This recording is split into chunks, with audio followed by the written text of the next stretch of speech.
di remercier toute la presse sénégalaise et étrangère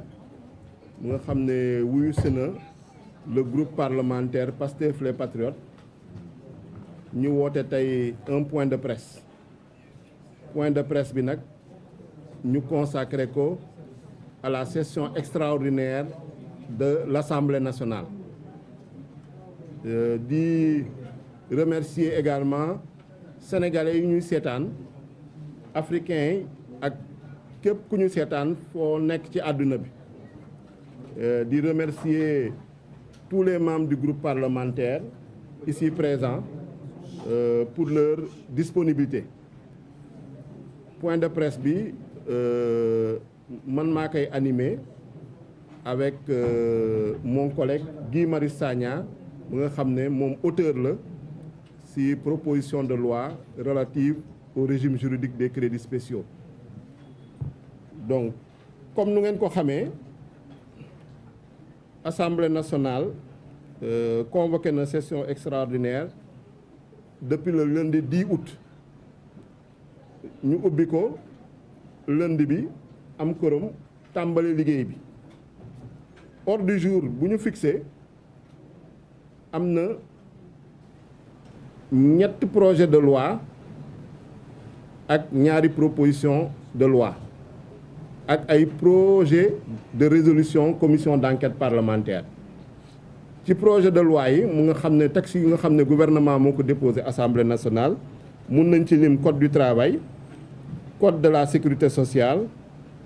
ak projet de loi sur la sécurité numérique. Proposition de loi yi yu nga xam ne mooy yu député yi déposé député yu faree groupe parlementaire Pastef les Patriotes mën nañ ci lim proposition de loi relative au régime juridique des crédits spéciaux nga xam ne sama collègue Guy Marius Sagna honorable Guy Marius Sagna moo ko déposé ak honorable Mame Diarra Bèye ak honorable Alphonse Mané Sambou ak proposition de loi portant modification de l'article 37 de la Constitution nga xam ne suñu collègue honorable Amadou Ba moo ko déposé. Su weesoo projet de loi yi ak proposition de loi yi am na ay proposition de résolution portant création de commission d'enquête parlementaire juróom yoo xam ne 5 yoo xam ne groupe parlementaire Pastef les Patriotes moo ko déposé ak benn ba nga xam ne groupe parlementaire Takku Wallu moo ko déposé. Si yu groupe parlementaire Pastef les Patriotes déposé mun nañ ci lim boo xam ne ci wàllum foncier bi gestion du foncier lay toppatoo mooy lotissement yi ak domaine public maritime. Benn bu nga xam ne daa bëgg a enquêter ci immeuble patrimoine bâti de l'État nuñ ko cédé surtout dans des conditions irrégulières. Beneen bi boo xam ne moom ci wàllum marché programme un étudiant un ordinateur bu nga xam ne ministère de l'enseignement supérieur de la recherche et de l'innovation depuis 2017 nañu wax moo ko lancé donc ñu war ko leeral ak benn boo xam ne ci wàllum lu ñuy woowee exonération fiscale yi ak abandon de recettes yi moom la assemblée bëgg a leeral ak lu jëm ci licence de pêche yi ci yan anam nañ koy joxe. Délivrance ak renouvellement depuis code de la pêche de 2015 donc ku dégg commission d'enquête parlementaire yi ngeen war a xam ne commission d'enquête parlementaire constitution beeg suñu règlement intérieur moo ñu ko may parce que lu ñuy def nii yëpp il faut que nit ñi comprendre suñu prérogative ak suñu compétence constitutionnelle la mooy maanaam suñu sañ-sañ moo tax ñu koy def dafuñu dara loo xam ne romb na constitution beeg romb na suñu règlement intérieur lu ñu constitution bi may lu ñu règlement intérieur bi may ci loolu nañuy yem. Donc commission d'enquête parlementaire yi lu mu ci mën a wax mooy maanaam commission d'enquête parlementaire yi dañ koy ubbi daf composition bi mooy maanaam commission d'enquête bu nekk fukk ak benn député ñoo ko war a composer ñu installer bureau bi ñu tàmbalee seen liggéey mais suñu tàmbalee seen liggéey dinañ am juróom benn weer pour mën a déposer rapport mun nañ ko def ci ñaari weer wala ñetti weer ça dépend ci sujet bu ñuy liggéey mun nañ ko def ci ñeenti weer ça dépend également ci ñu war a déggu mais amul benn commission d'enquête boo xam ne yëkkati nañ ko ngir diw personnalisé ko c'est pas personnalisé maanaam ci ay période ci diir lay nañuy def enquête ba te enquête ba ñëpp ñu doon gérer nga nekk ministre nga nekk directeur mu nga nekk sax koo xam ne yow citoyen nga mais impliqué nga ci sujet bu ñuy maanaam enquêté ñu woo la déglu la daf ay audition yaakaar naa loolu mooy commission d'enquête parlementaire mais commission amul benn commission d'enquête parlementaire bu ñu yëkkati ne visé nañu ministre diw visé nañu DG diw donc loolu il faut mu leer ci bopp nit ñi te yaakaar naa liggéey bi commission yi majorité bi dana fa nekk groupe parlementaire Pastef les Patriotes mais également opposition bi ak non inscrits itam dañuy bokk ci commission bi donc amul commission yi dañu war a tëddee njaaxaanaay amul benn parparloo amul benn parti pris. Maintenant su lu des ci projet de loi yeeg proposition de loi bu ci jiitu commencé nañu liggéey bi parce que bu ñu ubbee session extraordinaire bi lundi mercredi nañu commencé commission yi ñu commencé ci projet de loi portant code du travail ak code de la sécurité sociale bu ngeen ko fàttalikoo ay projet yoo xam ne examiné woon nañ ko ba mu dem séance plénière mais bu ñu yeggee séance plénière ñu gis ni code du travail bi juróon na coow parce que dafa amoon disposition boo xam ne daf cee nekkoon mu jëm sur les contrats de travail à durée déterminée CDD syndicats yi ne bu ñuy modifier durée CDD yi ñoom yëguñu ko donc dañu ñaanoon assemblée nationale mu surseoir à l'examen de ce projet de loi pour ñoom ak gouvernement bi ñu mën a waxtaan trouver un terrain d'entente donc moo taxoon jamono jooju avant fin clôture session bi avant le 30 juin ñu renvoyé woon projet de loi boobu en commission donc loolu doon décision boo xam ne groupe parlementaire bi ak président de la commission des lois à l'époque maître Abdoulaye Tall moo ko jëloon donc projet boobu projet yooyu nañ doon saytu ci session extraordinaire bi si loolu nañu tàmbalee donc balaa ñuy dem ci examen projet de loi bi recevoir oon nañu les centrales syndicales ñun suñu groupe parlementaire Pastef les Patriotes notamment le front syndical pour la défense du travail nga xam ne centrale syndicale yëpp a ci ne ñu waxtaan ak ñoom mooy mardi bi ñu wax ñu seen doléance ak seen préoccupation ñoom maanaam lan nañu d'accordul ci code du travail bi lan nañu d'accordul ci code de la sécurité sociale wax tamit seen ñàkk waxtaan bu ñu am seen diggante ak gouvernement bi ñu ne maanaam amul avancé ñun itam ñu ne leen de toute façon comme que gouvernement bi moom dina ñëw commission mooy maanaam le ministre du travail et de la fonction publique su ñëwee itam nañu déglu version am parce que du ñu doon ay nit benn nopp rek donc bu gouvernement bi ñëwee moom itam joxe na version am mais ak lu mu munti demee biir commission député yi en tout cas ñaan nañu gouvernement bi ñu delluwaat ci disposition bu nga xam ne mu ci CDD bi bu nga xam ne moo nekk ci code de 1997 bi actuellement mooy nga xam ne mooy le code en vigueur muy maanaam CDD warul dépasser 2 ans te benn yoon rek nañ ko mun a renouveler su fekkaat dafa war a amaat beneen renouvellement CDI lay nekk parce que loolu la syndicat yi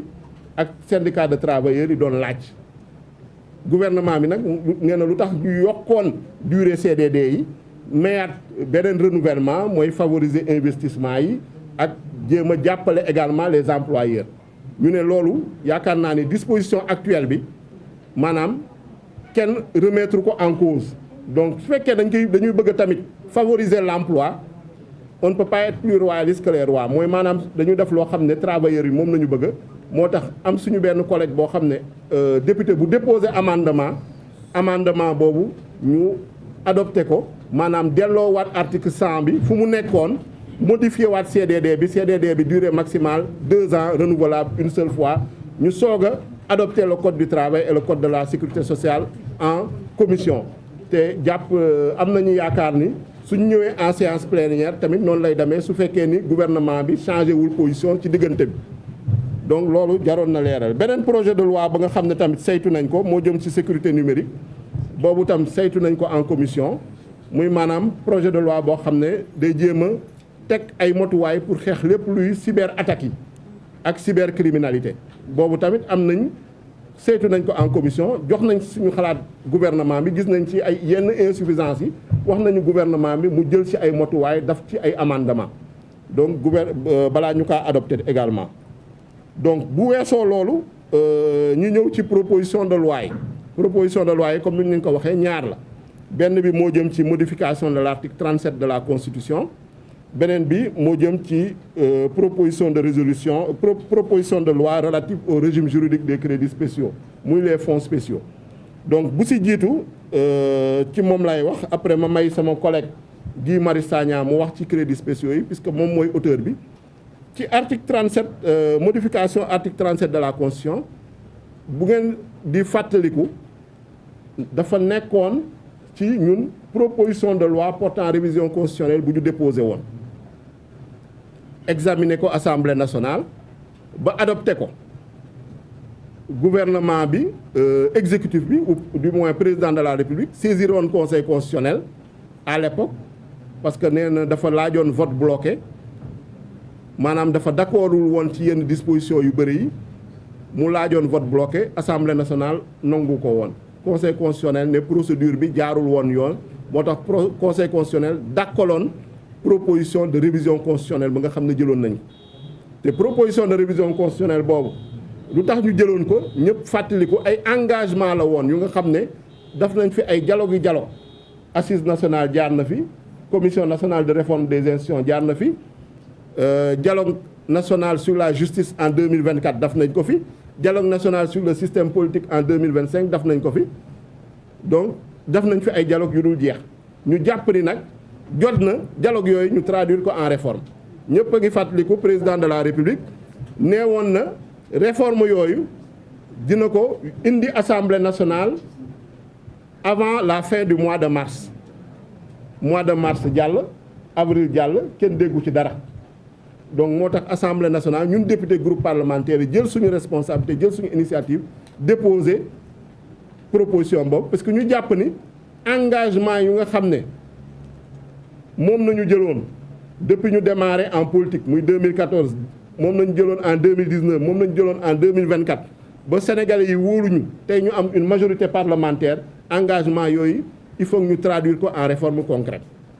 mënuñu nekk ci ay dialogue yu dul jeex parce que sénégalais yi faluñ ñu pour ñuy dialoguer dialogue instrument la rek moyen la mais finalité bi mooy réforme donc réforme yooyu ça se traduit en projet de loi en proposition de loi soo ko indee assemblée nationale ñu adopté ko ñu promulguer ko mettre ko en œuvre loolu bu mu amee ñu ne quand même ñun assemblée nationale malgré conseil constitutionnel lu mu wax du ñu tàyyi suñu collègue Amadou Ba jëlaat initiative ne article 37 de la constitution boobu il faut ñu modifier waat ko parce que dafa nekk loo xam ne engagement la woon ci wàllum déclaration de patrimoine parce que soo gisee sax ñu gën cee insister dañu gis ni projet de révision constitutionnelle ba nga xam ne président de la république moom la publier woon partagé ko buñ si laajee avis conseil constitutionnel dañu gisoon ni disposition bu nga xam ne moo jëm ci déclaration de patrimoine nekkatu ci woon ñu ne nag loolu jamono jii ba nga xam ne ñun loi sur la déclaration de patrimoine ak loi sur l'OFNAC indi woon nañ ko assemblée nationale en 2025 ñu voté ko yaatal déclaration de patrimoine assemblée nationale par exemple avant loi boobu président assemblée nationale questeurs yi ak trésorier assemblée nationale rek doon déclarer seen patrimoine mais loi boobu buñ ko indee dañ ko yaatal boole ci tous les membres du bureau de l'assemblée nationale te gis ngeen ni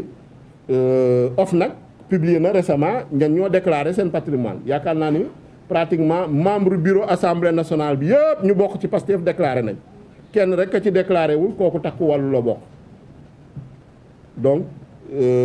ware ni ñun engagement yu ñu jël tamit en tant que loi dañ koy respecté ñu jàpp ni également mënuñu na nekk ci débat d'actualité bu mel noonu te soppiwuñu régime déclaration de patrimoine président de la république mu war a doon une déclaration de patrimoine boo xam ne day nekk à l'entrée et à la sortie ba pare ñu publier ko à l'entrée suñu ne à l'entrée mooy suñ ko falee à la sortie mooy su mandat am jeexee mooy maanaam tey même su defee 2 mandats ñu fal ko ñu réélire ko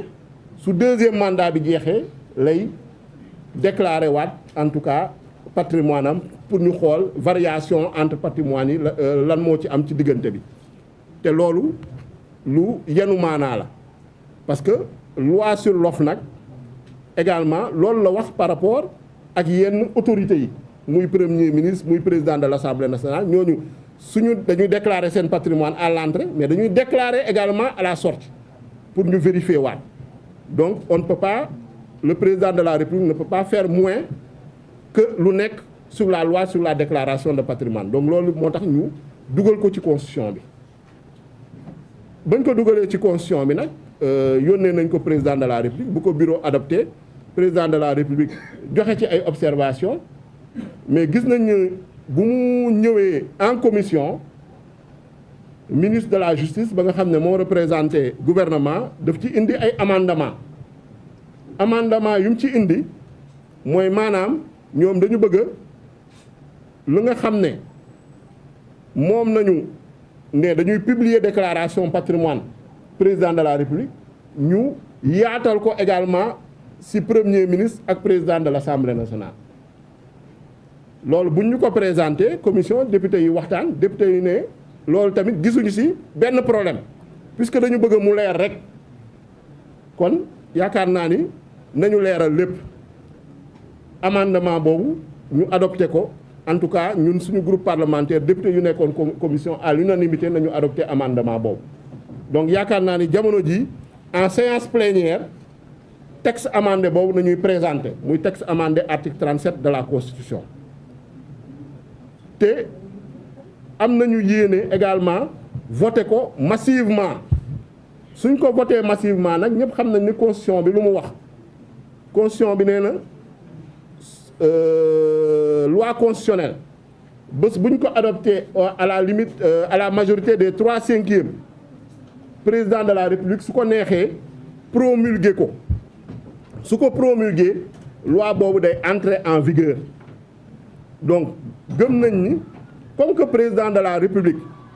maanaam d'accord na ci contenu loi bi parce que présenté nañ ko loi bi mu def ci ay observation yebal ministre de la justice indi amendement ñu dugal ñun tamit ñu d'accord ak amendement bi jàpp nañ ne Assemblée nationale ak exécutif d'accord nañu léegi ci proposition de loi bi puisque intégré nañu amendement exécutif ci proposition de loi bi donc lu ci des su ko Assemblée nationale adopté au 3/5 mais nañ ko promulguer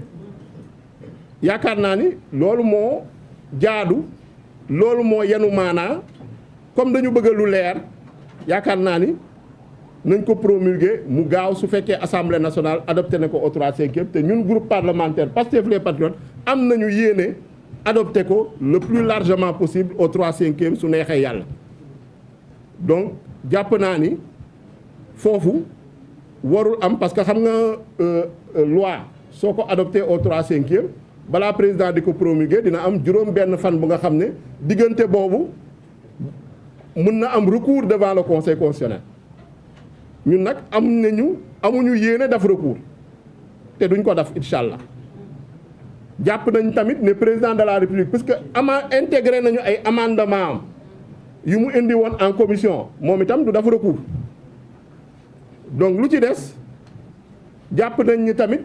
opposition moom musul jël engagement ci lii muy opposition muy non inscrit ñoom itam jàpp nañ ni du ñu def recours su fekkee dañu bëgg lu leer su fekkee ni tamit kenn instrumentaliser wuñ leen wala utiliser wuñ leen maanaam ñu ne dañuy substituer au président de la république pour def recours donc su dee dañu def recours rek nañ jàpp nañu ay complice nañu bëgguñu lu leer bëgguñu maanaam président de la république déclarer son patrimoine à l'entrée et à la sortie loolu lay signifier clairement donc su fekkee bëgg nañu lu leer président de la république premier ministre président de l'Assemblée nationale déclarer seen patrimoine publier ko jàpp nañ ni kenn warul def recours ci loi bi puisque loi bi dialogue institutionnel am na exécutif d'accord na ci Assemblée nationale d'accord na ci donc recours warul am jàpp nañ ni tamit article 37 modifier benn disposition ci constitution jarul yóbbu référendum comme ni nga ko waxee yoon bu gën a gaaw a ngi nii mooy autoroute ba jarul jël outil rang-rang référendum rang-rang la parce que day yéexal mbir mi da koy diisal tamit autoroute baa ngi nii mooy promulgation après adoption au 3/5e donc référendum est-ce que jar na laaj sénégalais yi est-ce que d'accord ngeen ci président de la république premier ministre ak président assemblée nationale ñu publier seen déclaration de patrimoine yaakaar naa benn sénégalais contre ko puisque sénégalais yi ñoo ñu fal pour transparence pour jubanti pour reddition des comptes loolu nag jarul def référendum parce que xaalis dañu yàq xaalis rek ñoo ngi wax ni élection locale war nañ ko organiser malgré que président fixé gul date bi mu ngi bëgg a yéex ñoo ngi ne soo moytul ñu tas assemblée nationale mooy élection législative mun na am donc jàpp nañ ni pour modifier benn disposition constitution quand même jarul dam référendum ku bëgg a dam ku ne day yóbbu référendum mooy maanaam bëggoo lu leer bëggoo déclarer bëggoo publier sa patrimoine bëggoo déclarer sa patrimoine à la sortie donc loolu nañu bëggoon leeral ci mbirum article 37 déclaration de patrimoine en tout cas ñun majorité ñun groupe parlementaire Pastef les Patriotes taxaw nañu pour wëyal réforme boobu te alhamdulilah bi yoon maanaam proposition bu ñu adopté en commission majorité bi d'accord na ci exécutif également d'accord na ci parce que amendement bee ngi ci biir yaakaar naa ne suñu ñëwee en séance plénière benn problème waru cee am suñu adopté rek président lu koy dese juróom benn fan yooyu su jàllee te amul recours te xam naa ne ñun duñu def recours président du def recours te jàpp nañ tamit député opposition yeeg député non inscrit su fekkee ni dañu mënewuñu combat mercenariat ñoom itam duñu def recours suñ ko defee rek ça veut dire que dafa am complicité ak ñoom ak exécutif bi ñoo ngi mëne benn combat bu dul seen combat ñoom itam suñu deful recours yaakaar naa juróom benn fan yooyu su jàllee avant mois d'août bi di jeex loi boobu war nañ ko promulguer incha allah su neexee yàlla donc loolu laa bëggoon leeral ci mbirum article 37 de la constitution balaa may bàyyi